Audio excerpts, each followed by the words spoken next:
आपका स्वागत है आज की 10 बड़ी और महत्वपूर्ण खबरों में, जिनको जानना आपके लिए बहुत ज़रूरी है। जैसा कि आप सभी लोग जानते हैं कि इस चैनल पर देश दुनिया की 10 बड़ी और महत्वपूर्ण खबरों की अपडेट सबसे पहले आती है।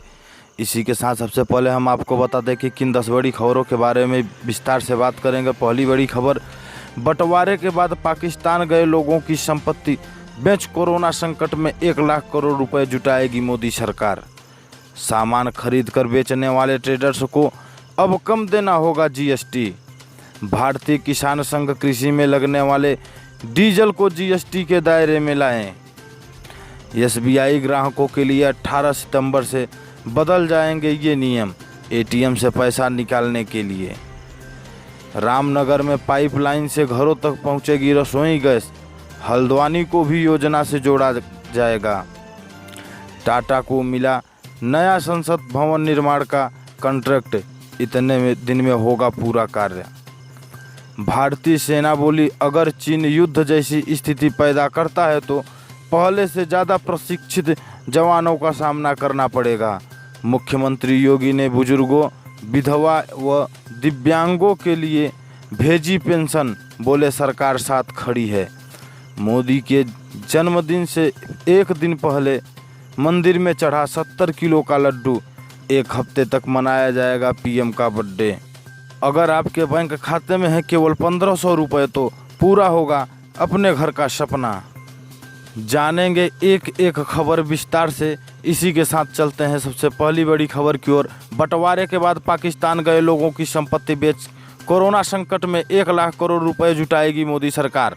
भारत और पाकिस्तान दोनों ने 1965 की लड़ाई के बाद शत्रु संपत्ति का अधिग्रहण करने के लिए कानून बनाए थे। पाकिस्तान इस तरह की समुची संपत्ति को 1971 में ही बेच चुका है, लेकिन भारत इस मामले में उससे 49 साल पीछे चल रहा है। कोरोना के चलते पैदा हुई आर्थिक संकट से निपटने के लिए सरकारी विभाजन के दौरान पाकिस्तान गए लोगों की संपत्ति को बेचना चाहिए। इन शत्रु संपत्तियों को बेचकर सरकार 1 लाख करोड़ रुपए से ज़्यादा की रकम जुटा सकती है।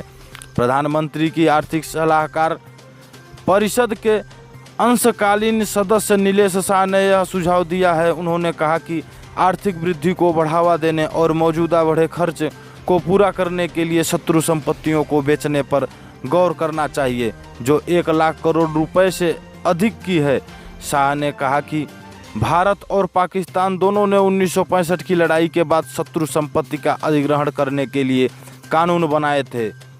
पाकिस्तान इस तरह की समुची संपत्ति को 1971 में ही बेच चुका है, लेकिन भारत इस मामले में 49 साल पीछे चल रहा है। एक वेबिनार को संबोधित करते हुए शाह ने कहा, आपको सरकारी संपत्ति का मौद्रीकरण करना चाहिए ताकि आगे खर्च के लिए आपके पास धन उपलब्ध हो। नीलेश शाह कोटक म्यूचुअल फंड के प्रबंधक निदेशक और मुख्य कार्यकारी अधिकारी भी हैं। उन्होंने कहा कि इस शत्रु संपत्ति का मूल्य 3 साल पहले 1 लाख करोड़ रुपए आंका गया था। उन्होंने कहा कि इस तरह की संपत्तियों को बेचकर अतिक्रमण हटाने और मालिकाना हक की विसंगतियों को दूर करने का यह सबसे बेहतर समय है। शाह ने कहा कि इस तरह की 9404 संपत्तियां हैं जो कि 1965 में सरकार द्वारा नियुक्त कास्टोडियम के अधीन की गई थी। इसी के साथ चलते हैं अगली बड़ी खबर की ओर। सामान खरीद कर बेचने वाले ट्रेडर्स को अब कम देना होगा जीएसटी। यूपी में माल खरीद कर बेचने वाले ट्रेडर्स को बड़ी राहत दी गई है। उन्हें अब आधा फीसदी ही जीएसटी देना पड़ेगा। अभी तक यह 1% के करीब देना पड़ रहा है। अपर मुख्य सचिव वाणिज्य कर आलोक सिन्हा ने उत्तर प्रदेश माल और सेवा कर 42वां संशोधन नियमावली 2020 जारी कर दी है। केंद्र के संशोधन के आधार पर इसे संशोधन किया गया है। जीएसटी में ट्रेडर्स यानी माल खरीद कर बेचने वालों के लिए जीएसटी देने की स्थिति स्पष्ट कर दी गई है। इसके साथ ही भविष्य में राज्य सरकार द्वारा दिए जाने वाले समाधान योजना का लाभ भी दिया जा रहा है। अभी तक केवल सर्विस सेवाओं में होटल और रेस्टोरेंट वालों को ही फायदा मिल रहा था। अब इसके अलावा अन्य सर्विस प्रदाताओं को इसका लाभ मिल सकेगा। इसके साथ ही किसी तरह के सामान की आपूर्तिकर्ताओं को जीएसटी देने में राहत दे दी गई है। नई व्यवस्था के आधार पर आपूर्तिकर्ताओं कुल टर्नओवर का 2.5% जीएसटी देना पड़ेगा। पहले यह करीब 5% तक देना पड़ रहा था। इसी तरह गुड्स सर्विस सेवा पर 3% GST देने व्यवस्था की गई है। यह नियमावली उत्तर प्रदेश माल और सेवा कर नियमावली कही जाएगी और इसे 1 अप्रैल 2020 से प्रभावित माना जाएगा। जी के साथ चलते हैं अगली बड़ी खबर की ओर। भारतीय किसान संघ कृषि में लगने वाले डीजल को GST के दायरे में लाएं। भारतीय किसान संघ ने अपनी 13वीं सूत्रीय मांगों को लेकर मंगलवार को ज्ञापन दिया। इस मौके पर संघ के पदाधिकारी मौजूद रहे। ज्ञापन PM के नाम तहसीलदार सरोज अग्निवंशी को दिया गया है। किसान संघ की मांग है कि प्रधानमंत्री फसल बीमा योजना में किसान के खेत को एक इकाई माना जाए। किसानों द्वारा जमा कराई गई राशि एवं बैंकों द्वारा KCC लिमिट से काटी गई राशि की पावती बीमा कंपनियों द्वारा किसानों को देने के आदेश दिए जाएं। कृषि कार्य में लगने वाले सभी यंत्रों, रासायनिक दवाइयों से GST की दर न्यूनतम की जाए। केंद्र सरकार द्वारा घोषित योजनाओं का लाभ बैंकों के अड़ियल रवैये के कारण पात्र किसान को नहीं मिल पाता है। किसानों के सहयोग के लिए हेल्पलाइन नंबर जारी किए जाएं। प्रत्येक जिले में एक समन्वयन अधिकारी नियुक्त किए जाएं। कृषि लोन एवं KCC देने की प्रक्रिया को पारदर्शी बनाकर ऑनलाइन किया जाए। संघ के पदाधिकारियों का कहना है कि दस्तावेज के बाद भी किसानों को परेशान किया जाता है। मुद्रा लोन की तरह किसानों को तत्काल कृषि लोन देने की प्रक्रिया प्रारंभ की जाए। साथ चलते हैं अगली खबर की ओर। SBI ग्राहकों के लिए 18 सितंबर से बदल जाएंगे ये नियम। ATM से पैसा निकालने के लिए करना होगा ये काम। स्टेट बैंक ऑफ इंडिया ने 1 जनवरी 2020 से SBI ATM के माध्यम से रात 8 बजे से सुबह 8 बजे के बीच 10,000 रुपये निकालने के लिए OTP आधारित नकद निकासी की शुरुआत की थी। बैंक ने यह कदम ATM सुरक्षा प्रणाली को मजबूत करने और ग्राहकों की सुरक्षा को देखते हुए उठाया था। अब बैंक ने इसमें विस्तार किया है और 18 सितंबर 2020 से अब देश भर में SBI के ग्राहकों को 10,000 और इससे ज़्यादा निकासी के लिए उनके रजिस्टर्ड मोबाइल नंबर पर OTP जाएगा, जिसे वह हर बार अपने डेबिट कार्ड पिन के साथ दर्ज करेंगे। 24/7 OTP आधारित नकदी निकासी सुविधा की शुरुआत के साथ SBI ने ATM नकदी निकासी में सुरक्षा स्तर को और मजबूत किया है। दिन भर इस सुविधा को चालू करने से SBI डेबिट कार्ड धारकों को धोखेबाजों, अनधिकृत निकासी, कार्ड स्कीमिंग, कार्ड क्लोनिंग से बचने में मदद मिलेगी। OTP का इस्तेमाल ग्राहक बस एक लेनदेन के लिए कर सकते हैं। ग्राहक जब राशि निकालने के लिए ATM का सहारा लेंगे तो ATM स्क्रीन पर OTP मांगेगा। वह OTP ग्राहक के रजिस्टर्ड मोबाइल नंबर पर भेजा जाएगा। OTP आधारित नकद निकासी की सुविधा केवल SBI बैंक ATM में उपलब्ध है।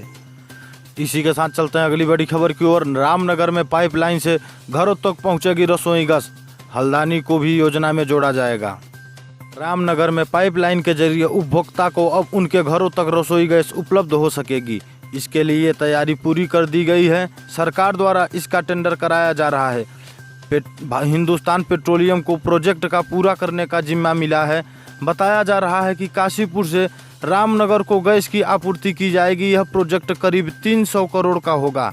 रामनगर में पाइपलाइन से गैस पहुंचाने की योजना को अमली जामा पहनाया जा रहा है। भविष्य में हल्द्वानी शहर के लिए भी योजना प्रस्तावित है। काशीपुर तक गैस पाइपलाइन बिछ चुकी है। ऐसे में अब उसे रामनगर तक पहुंचाने का निर्णय लिया गया है। इसके लिए 12 इंच की पाइपलाइन बिछाई जाएगी। मुख्य लाइन से गलियों व मोहल्लों तथा कॉलोनियों तक 6-4-2 इंच की पाइपलाइन बिछाई जाएगी। इसके बाद घरों के लिए आधा व पौने इंच की पाइपलाइन के जरिए गैस दी जाएगी। घर में खर्च होने वाली गैस का भुगतान मीटर के हिसाब से करना होगा। Petroleum and natural gas regulatory board के पूर्व सदस्य BS नेगी के मुताबिक यह करीब 300 करोड़ का प्रोजेक्ट है। घरों में पाइप के जरिए गैस पहुंचाने से लोगों को सिलेंडर न मिलने की दिक्कत से छुटकारा मिल जाएगा। सीएनजी स्टेशन भी होंगे स्थापित। योजना के तहत घरों में तो गैस दी ही जाएगी, इसके अलावा होटल व उद्योगों को भी पाइपलाइन से गैस मिलेगी। वाहनों को गैस से चलाने के लिए सड़क किनारे सीएनजी स्टेशन भी स्थापित होंगे। इससे कई लोगों को रोजगार भी मिलेगा। इसी के साथ चलते हैं अगली बड़ी खबर की ओर। टाटा को मिला नया संसद भवन निर्माण का कॉन्ट्रैक्ट, इतने दिन में होगा पूरा कार्य। टाटा प्रोजेक्ट लिमिटेड 861.90 करोड़ रुपए की लागत से संसद भवन की नई इमारत का निर्माण करेगी।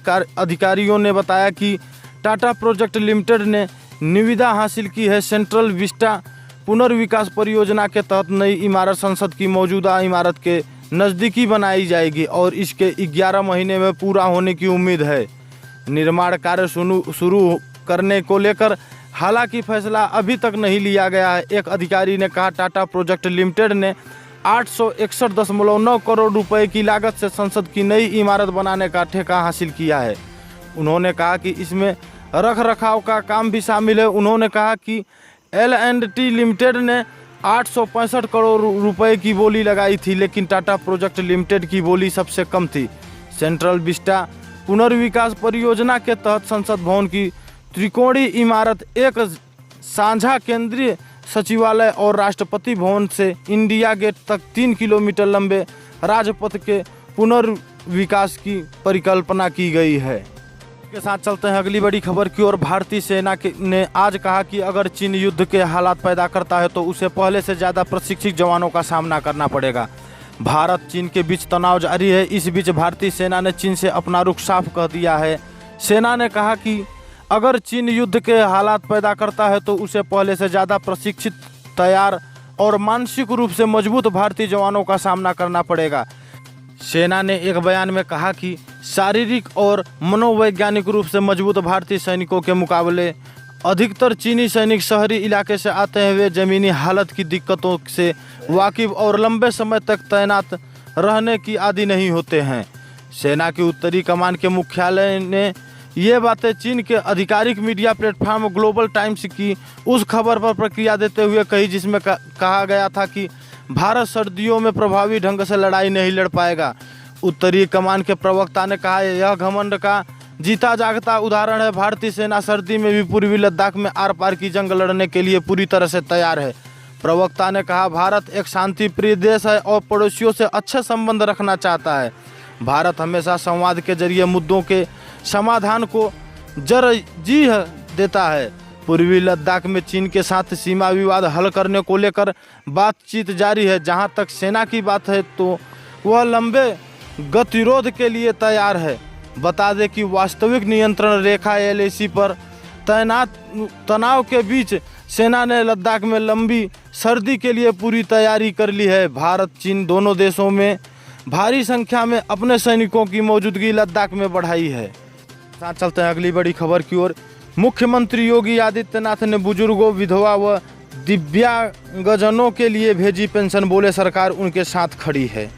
उत्तर प्रदेश के मुख्यमंत्री योगी आदित्यनाथ ने बुधवार को सुबह प्रदेश के 86.85 लाख बुजुर्ग, विधवा, दिव्यांगजनों के खाते में 3 महीने की पेंशन भेज दी है। उन्होंने 1311 करोड़ रुपए की धनराशि का ऑनलाइन ट्रांसफ़र किया। इस मौके पर उन्होंने वीडियो कॉन्फ्रेंसिंग के जरिए लाभार्थियों से बात की और कहा कि सरकार हर वक्त उनके साथ खड़ी है और खुद को अकेला न समझें। मुख्यमंत्री योगी ने लखनऊ स्थित अपने कार्यालय से लाभार्थियों को संबोधित करते हुए कहा कि तकनीक के जरिए सरकारी धन के वितरण में पारदर्शिता व तेजी आती है और इसमें भ्रष्टाचार की गुंजाइश न के बराबर होती है। यह सब प्रधानमंत्री नरेंद्र मोदी के प्रयासों से ही संभव हो सका है। उन्होंने कहा कि प्रदेश में निराश्रित व दिव्यांगजन को यह न सोचना चाहिए कि वो अकेले हैं। हमारी सरकार उनके साथ खड़ी है। हमारे लिए नर सेवा नारायण सेवा है। मुख्यमंत्री ने जन कल्याणकारी योजनाओं का जिक्र करते हुए कहा कि सरकार प्रदेश के गरीबों को महीने में 2 बार राशन मुहैया करा रही है। हमारी कोशिश रही है कि कोरोना काल में किसी को कोई मुश्किल ना आए। जिसके पास राशन कार्ड नहीं है तत्काल उसका राशन कार्ड बनाने का आदेश दिया गया है। अगर कोई बीमार है और उसके पास आयुष्मान कार्ड या मुख्यमंत्री जन आरोग्य योजना का दस्तावेज नहीं हो तो उसे ग्राम प्रधान की नीति से 1000 रुपये की तत्काल सहायता प्रदान करने का आदेश दिया गया है। वहीं किसी गरीब की मृत्यु होने पर उसके दाह संस्कार के लिए जिला अधिकारी तत्काल 5000 रुपये की व्यवस्था करें। यह सहायता नगर निकाय, ग्राम प्रधान या मुख्यमंत्री राहत कोष से की जाएगी। इसी के साथ चलते हैं अगली बड़ी खबर की ओर। मोदी के जन्मदिन से पहले मंदिर में चढ़ा 70 किलो का लड्डू 1 हफ्ते तक मनाया जाएगा पीएम का बर्थडे। भारतीय जनता पार्टी के कार्यकर्ताओं ने प्रधानमंत्री नरेंद्र मोदी के 70वें जन्मदिन से ठीक एक दिन पहले 70 किलो का लड्डू भगवान शिव के मंदिर में अर्पित किया। इतना विशाल एक लड्डू कोयम्बतूर के भगवान शिव के शिवान कामाक्षी अम्बन मंदिर में चढ़ाया गया है। भगवान को चढ़ाने के बाद इस लड्डू का प्रसाद स्थानीय लोगों में वितरित किया गया है। बता दें कि 17 सितंबर को प्रधानमंत्री नरेंद्र मोदी अपना 70वां जन्मदिन सेलिब्रेट कर रहे हैं। कोयम्बतूर में बीजेपी कार्यकर्ताओं ने कामाक्षी अम्बन मंदिर के बाहर ढोल नगाड़े के साथ एक जुलूस निकाला। इसके बाद 70 किलो का लड्डू भगवान को चढ़ाकर लोगों में बांटा गया। यह सब करने के अलावा भाजपा कार्यकर्ता ने विभिन्न कार्यक्रमों में जाकर जरूरतमंदों को राशन दिया। कार्यकर्ता यहां तक रक्तदान शिविरों के आयोजन और नेत्र जांच शिविरों का दौरा करने भी गए और वहां पर लोगों की ज़रूरतों को ध्यान में रखते हुए चीज़ें वितरित की। इसी के साथ चलते हैं अगली बड़ी खबर की ओर। अगर आपके बैंक खाते में केवल 1500 रुपये हों तो पूरा होगा अपने घर का सपना। अगर आपके खाते में केवल 1500 रुपये हैं तो आप अपने घर का सपना पूरा कर सकते हैं। ICICI होम फाइनेंस ने दिल्ली में असंगठित क्षेत्र में काम करने वाले कुशल कामगारों के लिए नई ऋण योजना अपना घर ड्रीम शुरू की है। इसके तहत 2 लाख से लेकर 50 लाख रुपए तक का कर्ज लिया जा सकता है। कंपनी ने बुधवार को एक विज्ञप्ति में कहा कि योजना शहर में काम करने वाले बढ़ई, बिजली मिस्त्री, दर्जी, पेंटर, बिल्डिंग का काम करने वाले, नल ठीक करने वाले, प्लम्बर, वाहन मिस्त्री, विनिर्माण मशीन चलाने वाले, RO ठीक करने वाले, लघु और मझोले कारोबार करने वाले किराना दुकानदारों के लिए यह योजना है। ICICI होम फाइनेंस ने कहा कि ऋण योजना असंगठित क्षेत्र में काम करने वाले उन लोगों के लिए है जो अपना घर खरीदना चाहते हैं लेकिन उनके पास वे दस्तावेज नहीं है जिनकी मांग आमतौर पर बैंक और वित्तीय संस्थानों द्वारा कर्ज देने को लेकर की जाती है। इस योजना के तहत ग्राहक 20 साल के लिए कर्ज ले सकते हैं। दस्तावेज के रूप में उन्हें सिर्फ पैन, स्थानीय खाता संख्या और आधार तथा 6 महीने के बैंक खाते का ब्यौरा देना होगा। 5 लाख रुपए तक के कर्ज के लिए न्यूनतम 1500 रुपये, जबकि 5 लाख से अधिक कर्ज के लिए न्यूनतम 3000 रुपये आपके खाते में होने चाहिए।